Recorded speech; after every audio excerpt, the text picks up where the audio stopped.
nós passamos dos 30 anos, fazemos parte de uma época, de uma escola modernista, final do período modernista, onde a forma, as regras e tudo que era exato era apreciado. Tanto é que ainda resistimos a algumas atualidades, como por exemplo o nosso próprio formato de igreja aqui é uma herança desde medieval a modernista. Hoje muitas igrejas estão se atualizando, desenvolvendo um formato mais de conversação ao invés de um formato de transmissão de informações. As igrejas mais modernizadas estão trocando ideias e construindo um conjunto de ideologias, de fatores e de crescimento coletivo, enquanto as igrejas ainda mais tradicionais estão vivenciando, tentando sobreviver dentro do período pós-moderno, que já tem uma nova leitura. A igreja, ela demonstra estar mudando, sempre trazendo uma nova fase. E a gente está presenciando uma fase de mudança, uma nova fase também da igreja, que está se adaptando à realidade. A produção cinematográfica é um indicador dessa mudança. É um indicador dessa mudança. Nós estamos percebendo que a igreja está vendo a sétima arte como uma ferramenta poderosa para a transmissão da mensagem. Então eu vejo isso de forma muito positiva. Vale citar que ela falou de especialista, e vou mais uma vez justificar a minha fala. Eu já fiz um mestrado em missão urbana e estou terminando agora o segundo mestrado em comunicação com especialização em áudio e multimídias, audiovisual e multimídias. E sendo especializado dentro desse mestrado na área de produção de roteiro de cinema.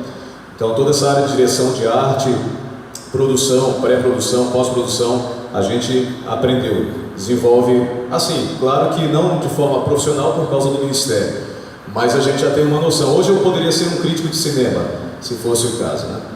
Mas eu vejo de forma muito positiva esse desenvolvimento da igreja na área do cinema, na área da sétima arte.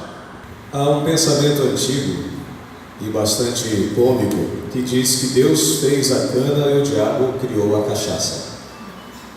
Então, isso chama-se contrafação. Tudo aquilo que Deus faz de bom, o diabo ele tenta desenvolver alguma proposta similar, mas com uma intenção de engano. Nós hoje podemos analisar que a crise, o ponto nevrálgico, o ponto sensível aí, não é aquilo ou seja, não é a arte em si. Como eu posso utilizar um quadro, pintar um quadro e colocar ali um nu artístico, e dessa forma incentivar várias mulheres ou homens ao pecado, à libido. Eu posso utilizar a arte pura de formas equivocadas, assim como a sétima arte, que, diga-se de passagem, ela é uma indústria. A sétima arte ela é uma junção de todas as outras artes, as 6 artes, música, áudio, no caso áudio, música, vídeo, dramatização, fotografia, dança, são todas as artes unidas em uma arte só, chamada sétima arte,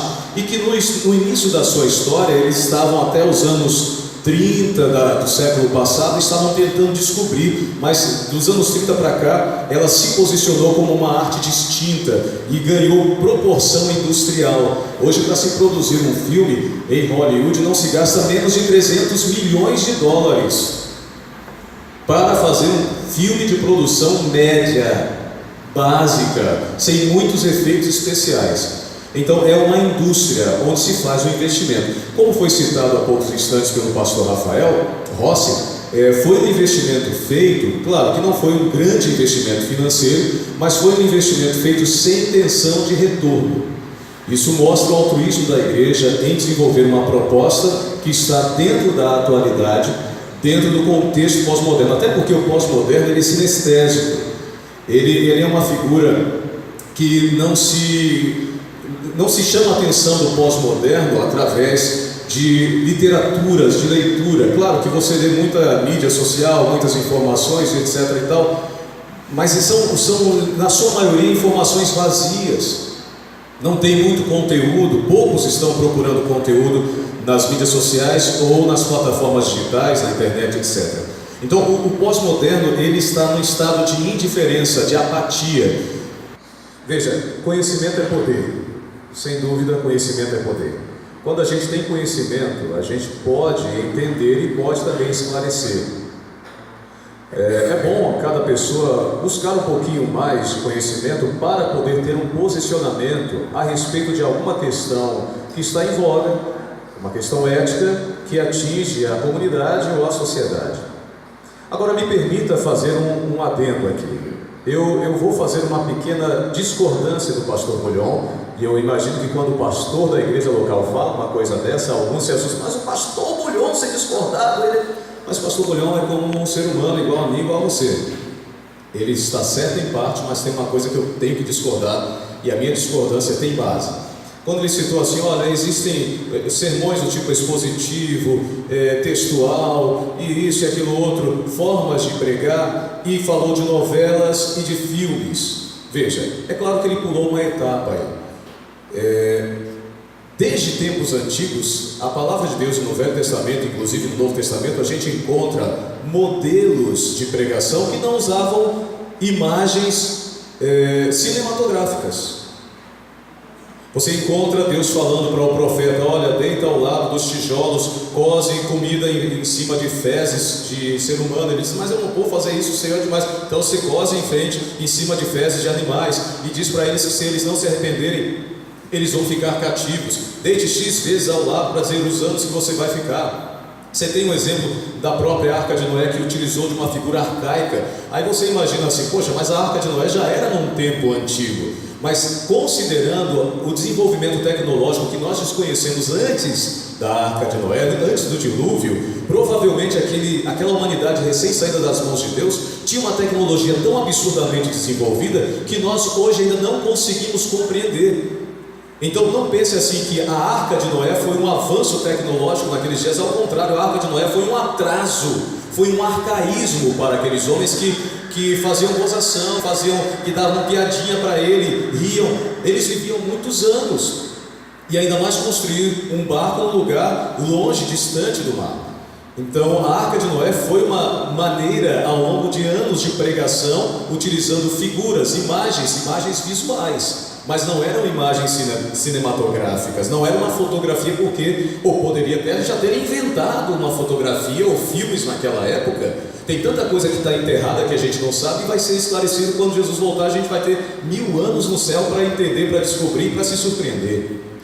Bem, mas de toda forma, aquilo que a Bíblia revela, depois do dilúvio, a gente entende que o desenvolvimento tecnológico humano não foi tão grande como em nossos dias.